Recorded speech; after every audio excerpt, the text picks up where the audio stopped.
Yun mga ka-painters, mag-waterproofing tayo dito sa may slab na pinaglalagyan nitong tangke. Kasi tumutulo dun sa may kitchen, dumadaan yung tubig sa mga may crack na yan mga ka-painters.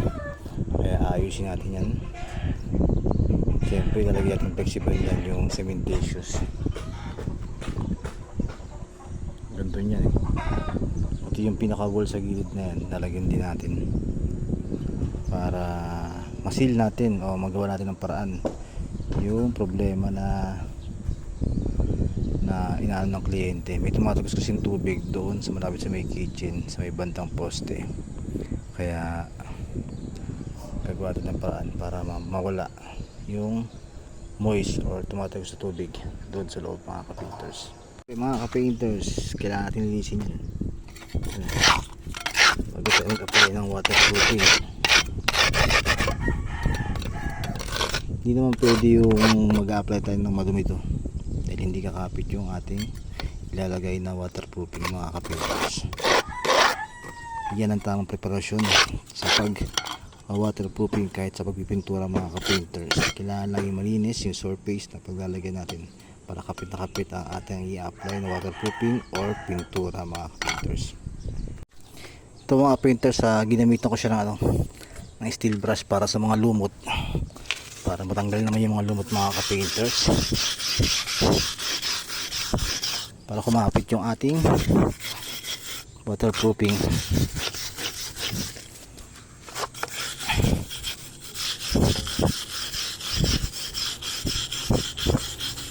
Kasi pag di natin tanggal yung mga lumot ng mga ka-painters tulad nyan, dyan kakapit yung ating waterproofing, hindi siya kakapit sa pinaka-slab. Kaya dapat mga ka-painters linisin mabuti.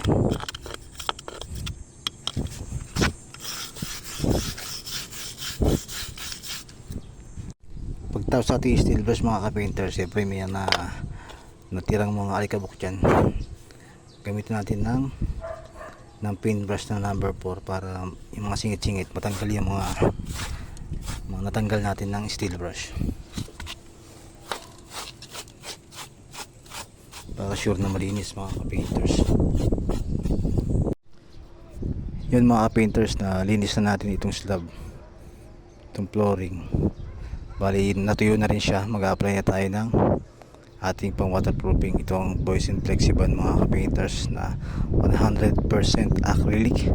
Ano po siya po mga ka-painters, cementatious po siya na waterproofing. Bali hinahaluan po siya ng semento. Bali ang hinalo ko siya ng semento mga ka-painters, sa isang galon hinaluan ko siya ng 4 na kilong semento mga ka-painters, base sa extraction doon sa likod ng lagayan mga ka-painters.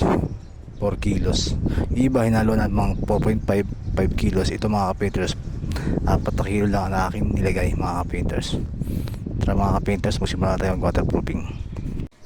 Ito po mga ka-painters, nag-start na tayo mag-waterproofing ng ating slab mga ka-painters. Gumamit tayo dyan ng baby roller na cotton mga ka-painters. Nakita nyo po mga ka-painters kung bakit ko inangat ng 3 inches yung aking pag-waterproofing o pag-apply ng waterproofing mula sa flooring hanggang sa walling mga ka-painters. Ang dahilan po dyan mga ka-painters, kaya ginagawa ko kaya inaangat ko ng 3 inches yung aking pag-waterproofing o pag-apply ng waterproofing mula sa flooring hanggang walling mga ka-painters, para hindi po sumingit yung tubig or ulan na maaaring pumasok dyan sa singit-singit mga ka-painters ng flooring sa kanang walling. Termination ng dalawa, termination ng walling sa kanang flooring mga ka-painters. Kaya ganyan po yung ginagawa ng mga nag-waterproofing, nakaangat po at least 3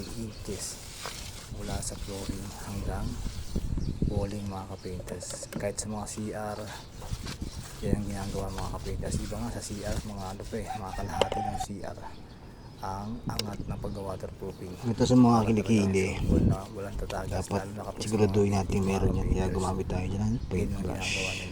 Nag-aangat sila ng halos kalahati ng CR para talagang mixing para sa mga gilid mga ka-painters. Saka gamit tayo dyan ng paintbrush para sa mga singit-singit Kaya sa mga hindi kayang abutin ng baby roller, paintbrush po yung ginagamit natin dyan para malagyan natin yung mga butas-butas at singit-singit mga ka-painters. Ito po mga ka-painters, natapos na tayo mag waterproofing. Nakadalawang coat po tayo dyan. Kasi may dati na siyang waterproofing mga ka-painters, kaya dalawang coat lang yung ginagawa natin. Pero kung basal po mga ka-painters yung gagawin yung mga slab, at least 3 to 4 coats po yung gagawin nyo para sure po na walang tatagas mga ka-painters.